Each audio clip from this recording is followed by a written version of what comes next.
Chapter 25. Shooter tied his tie. It was a morning ritual of sorts. Every day he stood in front of the full-body mirror in his bedroom, tying and retying his tie, 3 or 4 times, until it was perfect. Connie insisted it reflected his OCD. That was Connie. She looked for a psychological answer for everything. Shooter didn't understand that. He believed things were the way they were because that's the way they were. It was uncomplicated, just the way he liked it.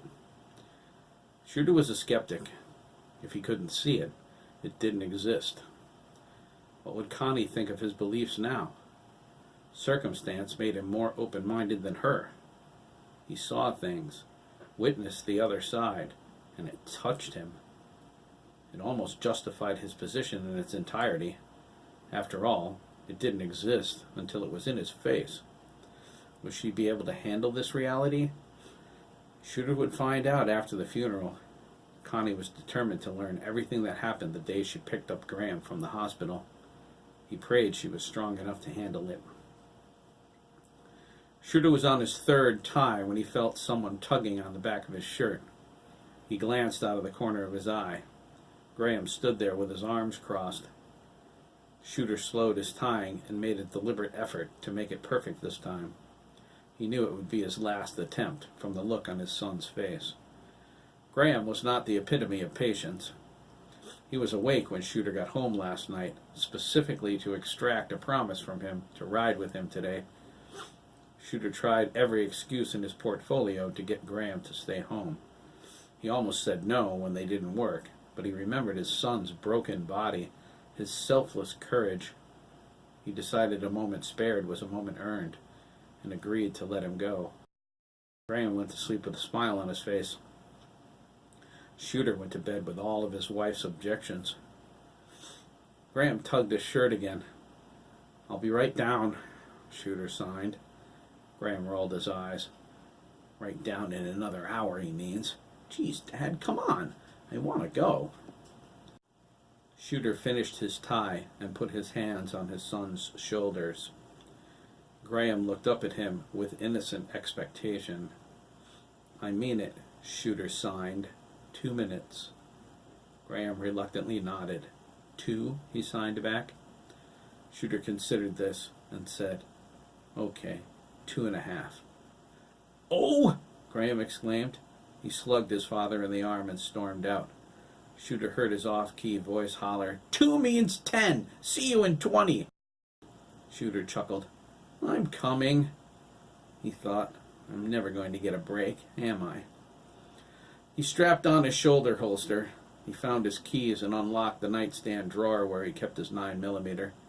He measured the weight, checked the magazine. There was always the fear of bullet-stealing elves who slipped into the house at night after he was asleep, and then shoved it into his holster. He squeezed some Vitalis into his hair and slicked it back with a comb.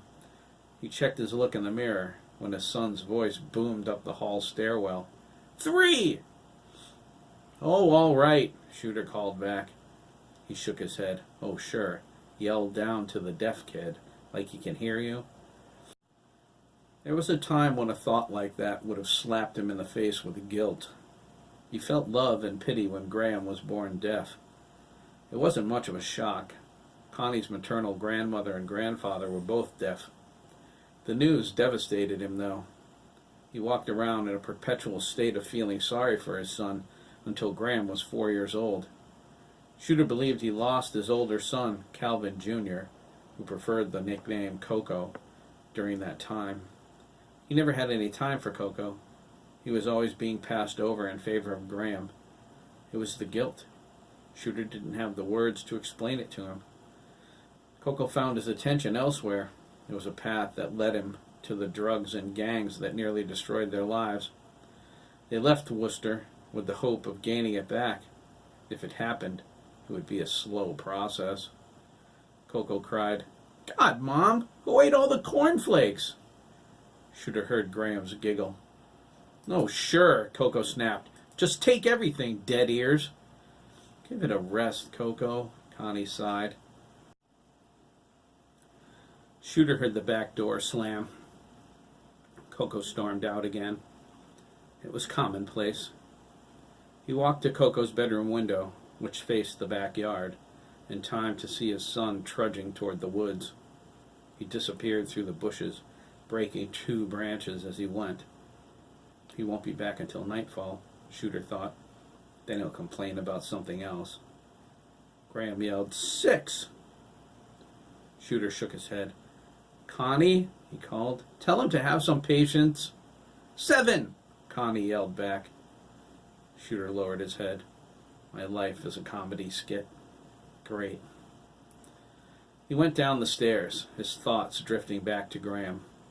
When his son was 4, he attended a daycare designed especially for exceptional children. Shooter commended them.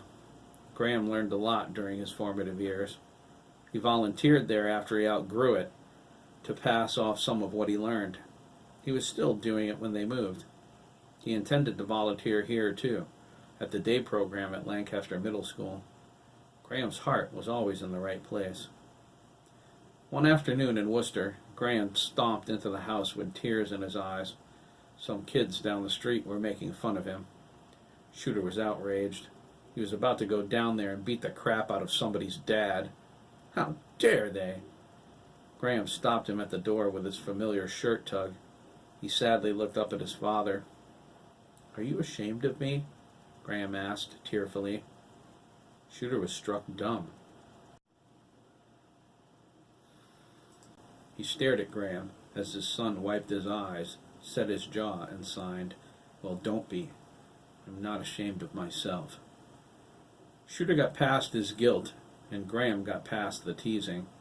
It took a sock in the nose to convince the neighborhood boys to leave him alone. Graham hit the biggest kid. He was teaching them sign language after that. Who said violence never solved anything, Shooter thought.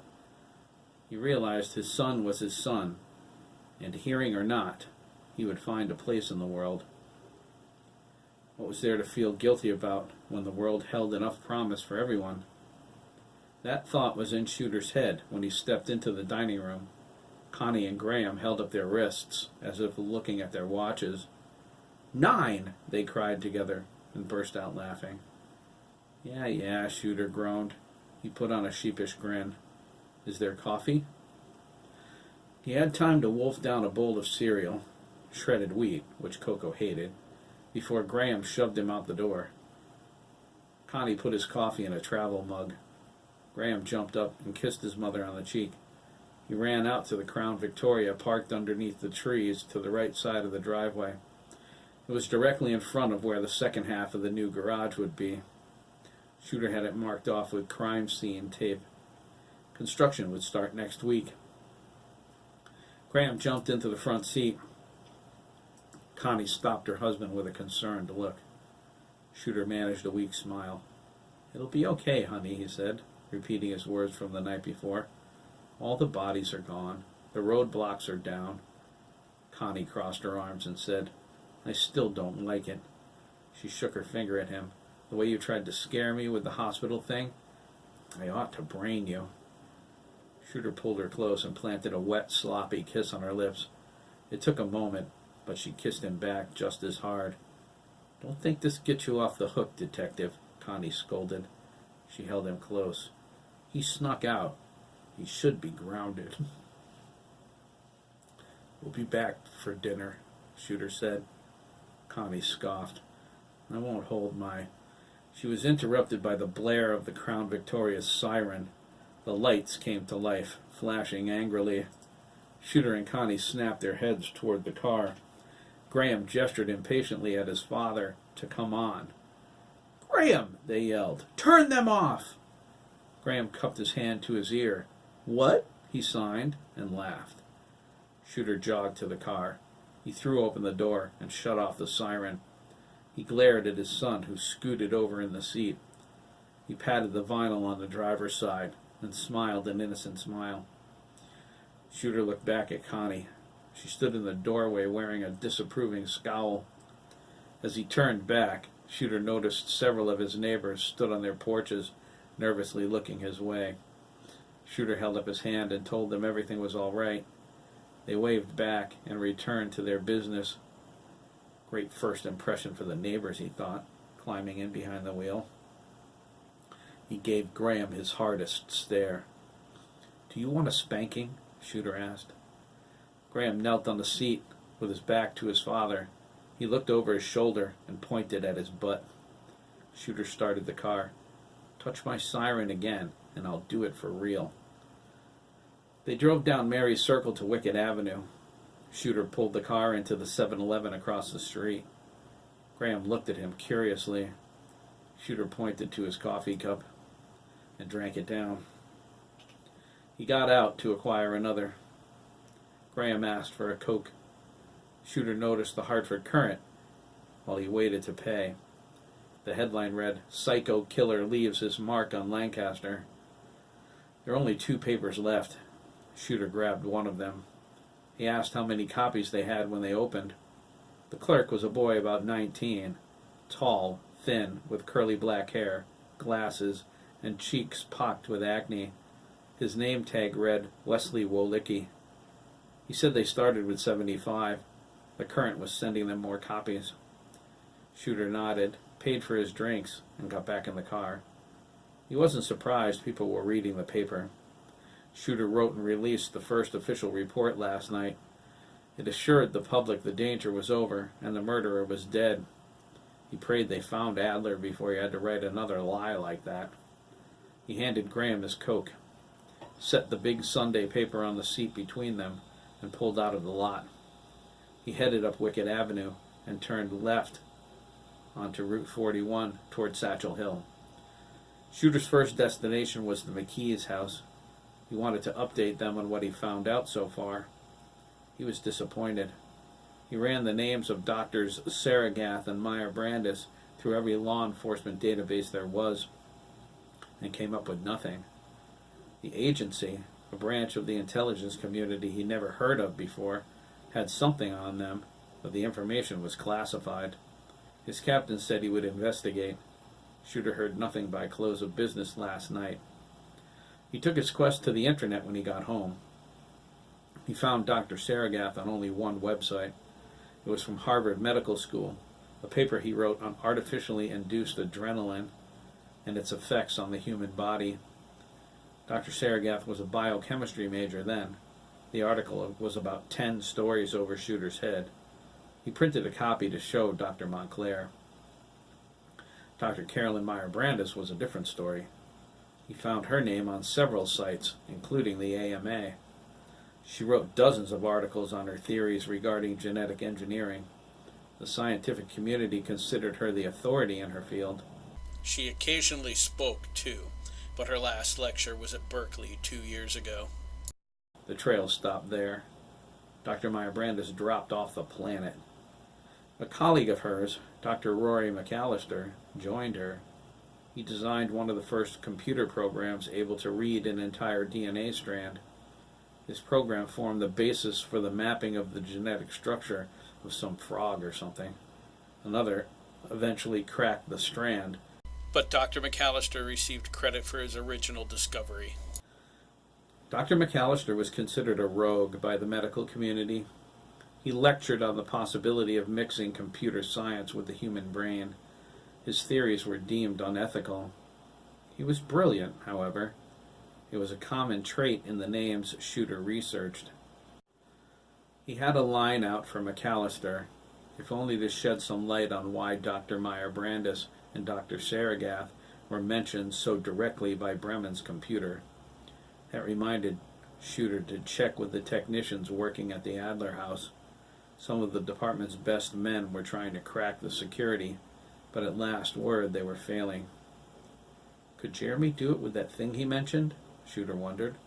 Techno-telepathy? The computer said it would wipe its database. Could it do that, locked up like it is? Shooter cleared his thoughts as he pulled up to the McKee's house. He parked on the street since the driveway was full. He recognized Susan Sturgess' Cherokee, but he wasn't sure about the Park Avenue or the Lincoln Town Car. He debated on driving on and coming back later. It seemed like the McKees had all the company they could manage. Graham had other ideas. He saw the name on the mailbox and jumped out before the car even came to a complete stop. Shooter pulled to the side and parked. He thought he might have heartburn soon. He didn't have the motor turned off when Graham rang the doorbell. "Thanks, kid. A spanking for sure. That's just what you need." Susan opened the door. She nodded at Graham and weakly smiled. He asked for Jeremy. Susan told him to wait a moment while she went to find out if it was okay for him to visit. Graham waited patiently on the doorstep. Shooter was standing next to him when she returned. His hand was on Graham's shoulder, gripping it tightly. Graham knew what that meant. He was testing his father's patience. He resigned to slow down before that spanking became a reality. "Good morning, Detective," Susan nodded. She looked at Graham and pointed toward the back porch. "Jeremy's out back with Esmeralda," she signed. "You can go out there, but you have to sit on the porch until they're finished. Derek's there, too. Promise to be quiet?" Graham crossed his heart. Susan let him pass. Shooter apologized for disturbing them. She told him not to give it another thought. Virginia wanted to see him. She was in the den with her lawyer, the notary, and Dr. Montclair. Susan led him inside. Shooter took a seat next to a heavy-set, round-faced cigar smoker. There wasn't much room anywhere else. Susan sat in the desk chair. Virginia was in her wheelchair. The notary had a chair from the kitchen, her stamp in her lap. Shooter thought she looked older than dirt. She was a thin woman in a smart business suit, which caused him to conclude she was a lesbian. Clothes and items the kids brought from upstairs covered the furniture. Virginia said they were moving things around to accommodate their new residents. Shooter nodded, understanding, but was distracted by the man puffing his sweet-smelling stogie. Shooter recognized him. Every cop in New England knew Thurman Milner. Shooter was impressed. He said as much when Virginia introduced them. "I appreciate that, Detective," Thurman replied, with a jet of smoke. "Sometimes I think this old boy has long faded into history." "Hardly," Shooter informed him. "Your views on law enforcement are still considered the standard." Susan volunteered to make some fresh coffee. Shooter was glad. He usually had 3 cups before walking out the door. Virginia looked smart in her yellow pantsuit. She was showered and appeared vibrant. It was Susan's reason for being there. She helped Virginia in and out of the tub. They told Shooter he hadn't missed much. Virginia called his house a few minutes after he left to invite him to join them. She was about to call his cell phone when he pulled up. She wanted everyone working closely together. Dr. Montclair agreed to talk last since Thurman needed to leave shortly. There was a lot to do before lunch, and he promised to get Virginia's papers filed in Rockville. He asked Dr. Montclair if there was anything seriously wrong with anyone. If there was, he would stay. Dr. Montclair assured him everything was fine. The smile on his face was convincing enough. "I guess we should continue," Virginia suggested. She looked over at Thurman. Thurman puffed twice and moved his briefcase into his lap. "Let's see what I have here," he said, pulling out some papers. He apologized for not being more organized. He looked at Virginia with an expression of profound sadness. "I'm going to miss Thomas, my dear," he said. His eyes were watery as he spoke. "I loved him like a son, you know." "I know, Thurm," Virginia replied. Thomas felt the same way. Thurman organized his papers and went to work. On the back porch, Graham and Derek watched, wide-eyed, as Esmeralda held Craig and Jeremy's hands. She told them to wait for her cue before proceeding. Jeremy was linked with her and with Jack, who was still at the farm. Jack Jr. would play his part from a distance. He sat on the floor of the barn, underneath where the slaughter hook used to be. Esmeralda would try and help keep adult Jack's appearance subtle. It was a difficult task. Craig and Jack Jr.'s emotions were so intense as to be overwhelming. She mentally guided Jeremy, who amped up his power. He wore wraparound sunglasses to help counter his glowing eyes. They worked, but barely. Graham asked Derek what was going on. Derek signed back to him that they were solving Craig and Jack Jr.'s custody problem. "I have the papers for Jack Dugan first," Thurman remarked, looking them over. He picked his head up and asked, "Is he available?" "Here we go," Craig whispered. "Now, boys," Esmeralda said, closing her eyes, "like we practiced." Adult Jack walked into the den from the hall. Susan gasped. Adult Jack looked at her annoyed. "I'm right here," he growled. He looked hungover and irritated. Virginia smelled the liquor on his breath. She thought it was convincing enough. His looming presence made the people in the room fidgety. Shooter stared at him with his mouth hanging open. Jeremy clued him and Dr. Montclair in with a quick thought. Shooter mumbled, "Amazing," without meaning to. Virginia shot him a stern glare. Dr. Montclair wished someone had warned him. Jack Dugan was an unnerving presence. "I'll show you unnerving," Jack said to the doctor. "Excuse me?" Thurman asked. "Oops," Jeremy said, concentrating harder. "I caught a stray thought." Esmeralda scowled. "Focus, lad, focus." Adult Jack looked at Thurman. "Let's get this over with, fat man," he spat. "I have packing to do." "Going somewhere?" Thurman asked, disinterested. He was neither impressed nor intimidated. He'd prosecuted more dangerous men than this. "None of your business," Adult Jack replied. "Let's just say I'm sick of all you morons." He looked at Virginia. "Especially you." "You're laying it on thick, Jeremy," Virginia thought. "You'll be using your powers in your room for the rest of the day if you don't quit it." "Sorry, Mom," Jeremy replied, speaking and sending. "This is tough." Virginia conceded. Not only was Jeremy making them see Adult Jack, but he was reacting to their words and showing him as a believable being. She would be amazed when the pen scribbled Jack's signature. "You understand," Thurman cautioned him, "that by signing these papers you are relinquishing all claims of custody to Craig and Jack Jr., that Virginia McKee will become the legal and sole guardian of the minor children." "I understand fine," Adult Jack grumbled. "Just give me the friggin' papers already." "I need to see your ID," the notary said. Adult Jack reached back for his wallet.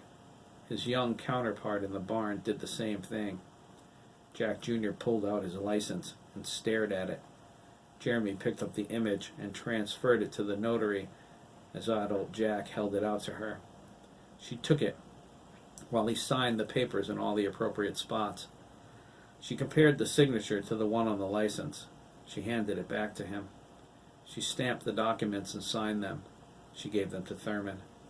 "Anything else?" Adult Jack asked, his eyes ablaze with annoyance. "I have things to do." Thurman looked at Virginia. "Do you want any child support?" Adult Jack burst out laughing. "Like I have a pot to piss in? You can hold your hand on your ass for child support." He looked at Virginia again. His hateful gaze made her shudder. "They can have the house. I'll sign over the deed." He turned and stormed toward the door. He paused and glanced back. "You'll see me again someday, bitch. You know that, don't you?" "Not bloody likely," Virginia replied. Adult Jack's laughter carried into the hall. Jeremy telekinetically opened the front door and slammed it. Adult Jack vanished as soon as he stepped out onto the lawn, but not before he looked back at the McKee's Colonial. He whispered through his teeth, "Someday." A passing motorist slowed down and blinked his eyes. He stared at the lawn as he passed, deciding it was time to get his eyes examined. "Did I just see?" he thought. He sped away. "Nope, didn't see a thing." Jeremy's shoulders sank as he let everyone loose. Esmeralda rubbed her temples, a headache forming.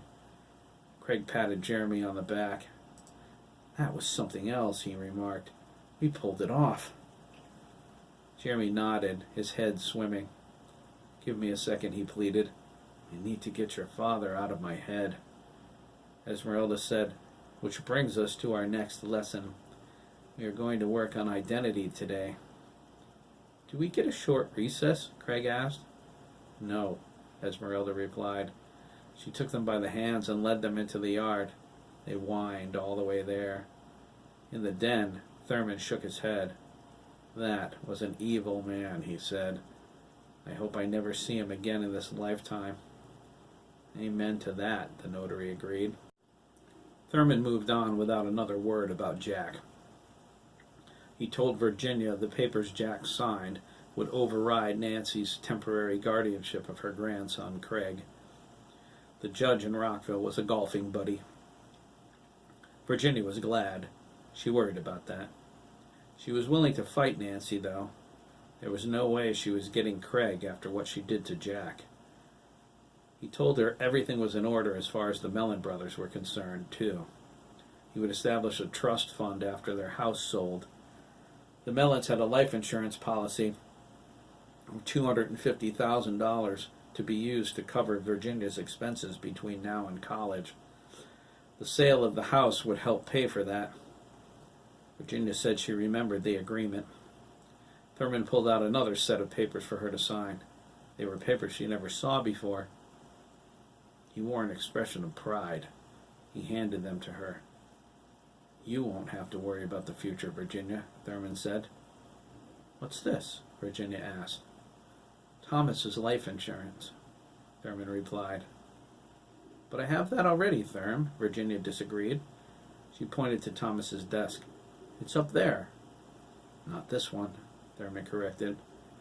He explained every lawyer in his firm had a policy kept by the company. The value of the policy reflected the value of the employee. Thurman said Thomas had the maximum coverage the firm could afford. Virginia stared at the figure with her mouth hanging open. In the backyard, Jeremy's eyes grew wide. $2 million? He cried. He snapped his head toward Craig. Holy cow! We're rich! Huh? Craig asked. Virginia looked at Thurman, shocked. My God, she whispered. I don't know what to say. Just sign the papers, Thurman said. Give me a deposit slip before I leave. I'll make sure the money gets transferred quickly. Virginia fished one out of her purse. She signed the form and paper-clipped the deposit slip to the front. Thomas never said anything about this, Virginia remarked. He was contracted not to, dear, Thurman informed her. His expression was apologetic. It's policy. I don't think you want some psycho wife cashing in on it, Virginia, Susan suggested. Thurman disagreed with the frankness of her words, but they were essentially correct. He took the papers from her and moved on. Susan asked, Want to go shopping? Virginia managed a slight grin. Thomas would have loved that. I think you would have expected it, Susan agreed. Thurman looked up. I think his exact words were, If I croak, she'll need a bigger house for all of her new clothes, or something along those lines. Virginia said, Yes, that would be him. Thurman examined the papers Chase Umbridge gave Chris. When he determined the wording was correct, he shrugged his shoulders. Everything appeared to be in order. It seems Chris is pretty well off too, Thurman said. Milliken had extensive holdings. He looked over the financial figures. Even the farm is showing a profit. He examined them some more. There's land and liquid capital as well. It's all Chris's? Virginia asked.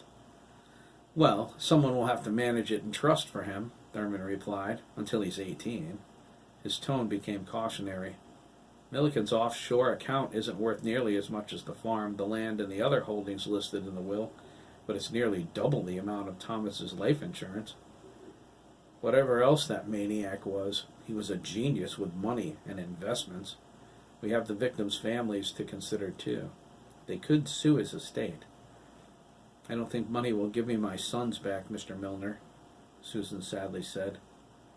No offense intended, Mrs. Sturgess, Thurman quickly corrected. I'm sorry for your loss.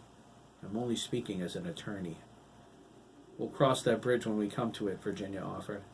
She looked at Susan with genuine friendship. You know you can have whatever you want, right?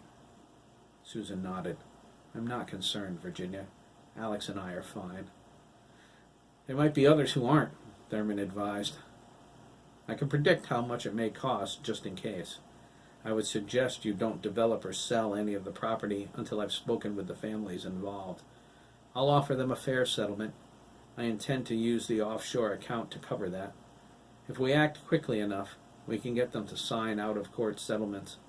Once they do that, Milliken's holdings will belong to Chris free and clear. Leave Susan to me, Therm, Virginia insisted. I'm not going to have my friendships soiled with money. There should be plenty to go around, Thurman suggested. Milliken's offshore account is great, but his holdings in land alone are greater. He owns stocks as well. Really? Virginia asked. She snatched the papers out of his hand. Where does it say that? Thurman leaned forward and pointed to the appropriate figures. Virginia held the paper up for Susan to see. Her face lit up. Out in the yard, Jeremy cried, Chris is rich, too! Stop that, Esmeralda chided. Concentrate on the task at hand. That sick bastard, Susan said, shaking her head. Who would have thought? What about the farm, Therm? Virginia asked. I think Chris intends to keep it. Thurman furrowed his brow. They won't take the farm, dear. If Chris wants it, I'll see to it he keeps it. He glanced back at the paperwork and nodded. According to the will, Chris is afforded immediate possession. He puffed his cigar, but it was out. He glared at it and relit it with his Zippo. I suggest you establish a presence there, though. Pardon me? Virginia asked. Thurman said, move in something. If you established residency, your position strengthens. Move to the farm? Virginia cried. Where all those children got murdered? Something good has to come of it all, Virginia, Susan said. She thought about Ian. My boy was buried there. We can't change that. She swallowed hard. As long as it's Milliken's farm, I'll never be able to get past it. Every time I look out my back window into that pasture, I'll see that bastard on his backhoe. Her expression grew serious. I'd rather live next door to the McKee farm any day. I could level the place, Sue, Virginia suggested. Sell off the land. Susan shook her head. They'll come in and build a damn strip mall or something. She stood fast by her opinion. I'll never feel safe, Virginia. If you don't take it, who will? Another freak? I'd rather not. Well, Virginia thought, I could level it and keep the land then. What about Chris? Susan asked. I thought you said he wanted it. Christ, Sue, Virginia cried. That was before I realized the magnitude of it all. She shook her head. The farm will become Lancaster's Amityville, for God's sake. Susan said, I don't think you're going to have much choice. Virginia was flabbergasted. What would you do? She asked. Susan's eyes clouded over. I'd put up a memorial. There, Virginia smiled. We'll do that. Burn it to the ground and build a park or something. After, Susan continued, holding up her hand, I got rid of that damned trailer and gutted the Victorian. She raised her eyebrow. It's a handsome house with a lot of bedrooms, if you know what I mean. God, what would the boys think? Virginia asked. Ask them, Susan suggested. They don't seem to have a problem going down there. I have an officer on duty there, too, Shooter interjected. I figured Chris would be back. They went to do the milking this morning, Virginia confirmed. She looked at Susan, pleading. Tell me you're not serious. The thought of living in that house makes my flesh crawl. The farm didn't kill my son, Virginia, Susan said. The cows didn't. The Victorian didn't. Hiram did. The only way to wash it all clean is to erase his presence for good.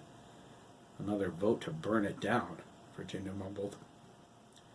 If you do that, the land will only become infamous, Susan said. She took Virginia's hand. Turn it into something else, hon. Make it a foster home for wayward boys or something. I don't know. There's plenty of room. Wipe Hiram's presence off the face of the farm. Erase it from our minds. If you make it yours, you'll go a long way helping the rest of us heal. Virginia shook her head. I don't know, Sue, she said sadly. Well, talk to Chris. See what he wants to do with it. Please, Chris, she thought desperately. Say you want to burn it. She asked, Is there anything else? Dabney Copeland, Thurman replied. Now he wore the concerned face. Are you sure you want to take on Jerry Copeland? Grim determination replaced Virginia's worried face. You'd better believe it. What's the smoking gun? Thurman asked, puffing. We'll get into that in a moment, Virginia said. Her confidence made him uneasy. Do you want child support for this one? Thurman asked. No child support, Virginia replied. She quickly added, I want Dabney to have everything that's rightfully his, however. Thurman grunted his assent. I'll send a message to his lawyer. I'll schedule a meeting. No meeting, Thurm, Virginia said. She picked up the phone and dialed information. She asked for the number to Copeland Industries. She paid the charge to be connected. She knew it would be her only call there, so there was no need to write the number down. Thurman watched her with growing interest. He never knew Virginia was so methodical and deliberate. He mentally made a note of that. She was a woman to be reckoned with. He would stay on her good side. Virginia perked up when the receptionist took her off the automatic hold. Copeland Industries, the woman with the bird-like voice said. How may I direct your call? Jerry Copeland, please, Virginia replied.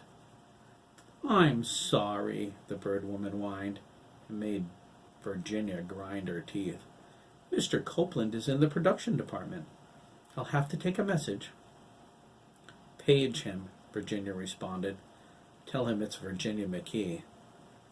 I can't do that, Ms. McKee, the bird woman replied. Mr. Copeland is... Did you say McKee? A voice hollered. It was Jerry. Give me the phone, woman! Oh, look, the bird woman exclaimed. He just... Jerry snatched the phone out of her hand. McKee? He barked. He pressed the receiver to his face so his secretary wouldn't notice his hand shaking. What do you want? I'm very busy. I'll make this short and sweet, Virginia replied. My lawyer is coming to see you. He has papers for you to sign. What papers? Jerry snapped. He had his secretary's phone cord stretched to the limit. He peered nervously out her window. This had better not be blackmail. I'm warning you. Save your threats, Copeland, Virginia said. Shall I put you on the speakerphone? We can discuss Dabney in a more public setting if you'd rather. How about in an open courtroom? Jerry growled and pinched the bridge of his nose. What do you want? He sighed, his tone chaste. Do you want money? Hardly, Virginia replied. I want Dabney. Jerry was surprised. Dabney? I knew he was going to stay with you for a while, but I didn't. He paused and reflected. That's all? You want the kid? There has to be something else. Now that you mention it, there is. Jerry looked at the ceiling. I thought so.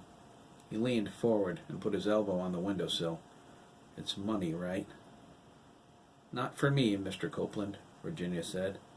Call me Jerry, he insisted. Not on your life. Fine, then, Jerry frowned. Well, that certainly didn't work. He thought, what else do you want besides the kid? Virginia didn't know what frustrated her more. The fact he wasn't fighting her, the fact he kept trying to throw money at her, or the fact he was an incorrigible ass.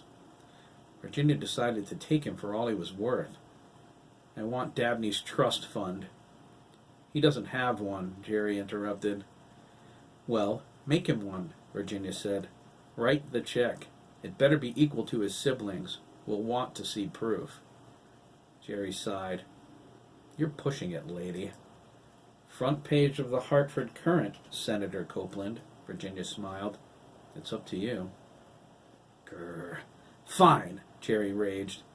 He thought, I better win that Senate seat in November, or I swear to God. Child support, Virginia said. Susan looked at her oddly. I thought you didn't want any. Virginia covered the mouthpiece. Screw this prick. Susan and Shooter chuckled. Is this the man who wouldn't come to the hospital to sign for Dabney's surgery? Dr. Montclair asked, lowering his glasses. Virginia and Susan nodded vigorously. Dr. Montclair said, "Take him to the cleaners." "Child support!" Jerry cried. He slapped his forehead with his hand. "You have the kid. You support him." "Something to the tune of $500 a week, I think," Virginia suggested. Thurman shook his head. He stuck his thumb up and gestured toward the ceiling. Virginia covered the mouthpiece again. Jerry was heard serving a volley of profanity. "More?" she asked, amazed. "More," Thurman insisted. 2,000. "What?" Virginia and Susan gasped. "He's good for more," Thurman insisted. "Keep 40% and put the rest in Dabney's trust fund. That would be about right." Virginia smiled as she took her hand off the receiver. "Make it 2,000, Copeland." "You're insane!" Jerry exclaimed. Virginia said nothing. Thurman pointed at something on the paperwork. She read it to Jerry. "You'll pay for Dabney's education, too. Any college he chooses for as long as he wants to go." "That's what his trust fund is for," Jerry corrected. His bird woman secretary stared at him. He glared back and waved her out of the room. He slammed the door. "I'm not asking you," Virginia warned. "I'm telling you. My lawyer is on his way to see you with the papers. You'll sign them, or it gets ugly." She looked at Thurman. He tapped on the signature line with a pen. "Your wife has to sign, too. It's either that, or we'll set a date in Rockville. You can face Dabney in front of a judge to discuss your little arrangement with Margaret Adler. I believe they call it conspiracy to commit murder." Thurman raised an eyebrow. "Indeed." Shooter tapped his elbow and telegraphed him a nod. "Now that's what I call a smoking gun," Thurman mumbled. "You have no proof," Jerry declared, wiping the sweat from his forehead. "On the contrary," Virginia bluffed. "You didn't know Margaret Adler recorded your meeting?" "What?" Jerry nervously asked. "Sweet Jesus." "I've listened to the tape," Virginia lied. "Does the phrase, 'Will they find his body?' The insurance, well, you know, sound familiar to you?" Jerry turned white as a ghost. His mouth hung open. "I see I have your attention," Virginia said. "You do," Jerry said. He swallowed hard. "I want the tape." "Sign the papers, Copeland," Virginia insisted. "My lawyer will give you the tape." "And the copies?" "There are no copies," Virginia said. "I'm a woman of my word. I'm doing this for Dabney's benefit, not yours. He's willing to fight you if he must. I'm hoping that won't be necessary." "Dabney," Jerry sighed. A curious thought struck him. He furrowed his brow as he sat in his secretary's chair. "This is his doing, isn't it? This is all his idea." He shook his head. "He's a Copeland after all." "Not any more," Virginia said. She closed with, "Call the bank. You're with Lancaster Savings and Loan, I assume. I've seen your Escalade there. I want Dabney's trust fund in my hand by this afternoon. My lawyer will pick up the proof on his way to see you. The account will be in his name, with me as the trustee. My lawyer has power of attorney. He can sign as my representative." Thurman gave her a thumbs up. He withdrew the appropriate form from the briefcase. Virginia signed it. The notary notarized it. "Anything else?" Jerry asked sarcastically. "The child support," Virginia said. "I want it direct deposited into my checking account every week. We'll give the information to the bank. You can make the first payment today. Make sure he's got medical coverage, too. I'm sure you have an excellent policy." "Whatever," Jerry said. "To tell you the truth, it's worth it to be rid of him. Just make sure you bring the tape. You're not coming back for more later."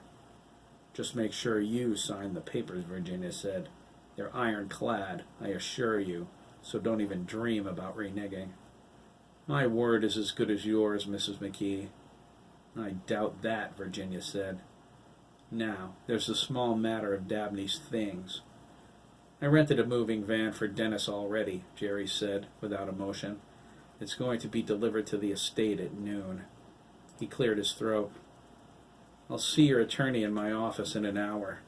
I have to go. I have a mill to run, and I still have to call the bank. He leaned into the phone confidentially. He's a queer, you know. Dabney? His tone was disgusted. Just saying. My son Christopher is gay, too, Virginia replied. I believe they're officially dating as of last night. They make a great couple, don't you agree? Tell me, will you supply the limousine when the prom comes around? Virginia held the receiver away from her ear. Jerry slammed the phone down exactly like she thought he would. She hung up. A round of applause rippled through the room. Thurman gathered his things and prepared to leave. The notary went to the car. Thurman shook hands all around and paused in the doorway. The smoking gun? He asked. The cigar in his teeth distorted his grin. Virginia pulled the label off of a cassette tape from Thomas's music collection, a Cream album he recorded when he was a teenager. She handed it to Thurman. Rock and roll? Thurman asked. He won't listen to it, Virginia said. He'll destroy it right in front of you. Thurman left the house and went straight to the bank. They copied the power of attorney papers and followed Jerry's telephoned instructions after his secretary brought in his signed letter. Thurman set up the direct deposit for the child support using the deposit slip for the insurance company as a template. He signed for the trust fund and took the passbook with him. He peeked at the figure and was satisfied. 3 millionaires in one day, he thought, satisfied. Dabney's was the highest dollar amount in cash, although Chris had 3 times as much in land and stocks. Thurman went straight to the mill from there. Jerry angrily signed the papers and demanded the tape. He snatched it out of Thurman's outstretched hand, tore it apart with a grin on his face, and burned the pieces in his wastebasket. Jerry remarked as Thurman left that there better not be any copies. Thurman only shrugged and left him to wonder. He went to the estate next. Denise was having her nails done. She signed her name on the dotted line with a practiced care. The nails on her signature hand were wet. I hope Dabney will be happier with the McKees, Denise sighed. He was never happy here. Dennis watched from the top of the grand staircase. He couldn't believe his parents signed his brother away without a fight. He went back to packing Dabney's things. He wondered what happened to make his father give up so easily. Dennis thought, you can bet I'm going to find out. Virginia continued their meeting after Thurman left. Shooter updated her that the farm was clear and elaborated on the posting of an officer. Virginia thanked him. She didn't want the boys bothered by reporters. Shooter expressed disappointment his investigation ground to a standstill. He hoped the technicians could break into Bremen's computer so they could trace where the information transfer went. Virginia asked if the internet service provider might be able to help with that. Shooter said he already asked. They demanded a court order for the release of that information. He anticipated having the warrant by Wednesday. With the privacy issues facing the nation, the ISP didn't want to seem too forthcoming. By insisting on the court order, they covered themselves publicly. Shooter decided to play their game. Pushing them could lead to an appeal and make the process take longer. He was still searching the old-fashioned way, too. Something was bound to turn up. Dr. Montclair inhaled sharply, rubbed his eyes, and got right to the point. We're going to need a specialist, he said. This is way out of my league. Have you learned anything at all? Virginia asked. Dr. Montclair said, what was done to Jeremy was done at the hospital. I compared the blood sample we took to type him when he first arrived to the ones I took yesterday. They're distinctly different. Different? Susan asked. How so? For one thing, the samples from yesterday keep regenerating, Dr. Montclair said. It's the most amazing thing I've ever seen. He looked at them questioningly. You know that platelets explode when they come in contact with the air, right? To form scabs? It's a basic function for the protection of the body. They nodded. Well, Jeremy's don't. Excuse me? Virginia asked. Could he bleed to death if he got cut? Dr. Montclair shook his head and replied, "I'm not exactly sure if your son can die at all, Mrs. McKee." In the yard, Jeremy was startled. "What?" he cried. Craig looked at him, his eyes wide. In the den, everyone stared at the doctor. Dr. Montclair said, "I tried everything I could think of to kill a single red blood cell after I noticed the regenerative properties. Every time I did, it came back as vibrant and as healthy as it started." "Doctor," Virginia said, "I'm not sure I understand you." "I don't understand it either," the doctor admitted. "We need a specialist. Whatever happened to Jeremy was done on the genetic level. Genes are not my field." "But they're Dr. Meyer Brandis's field," Shooter interjected. A puzzle piece fell into place. "Carolyn Meyer Brandis would be an authority detective," Montclair insisted, "not simply a specialist." "We need her," Virginia said. "If she can help us in any way with what Bremen did to my son, I'll move heaven and earth to find her." She paused and asked, "What about Craig?" "I haven't run his tests yet," Dr. Montclair said. "I was distracted by your son's results." Shooter rose to leave. "I'll get back into this Meyer Brandis thing," he said. "If she's still sucking air, we'll find her."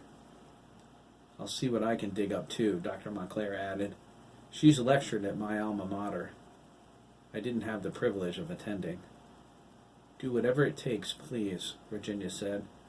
"I want to know what that bastard did to my kid." Shooter went out to the back porch to check on Graham. He was sitting cross-legged in the yard next to Derek. Esmeralda was across the picnic table from Jeremy and Craig. He wondered aloud what they were doing. Susan said the gypsy was training them. "Training them?" Shooter asked. Susan gestured at Esmeralda.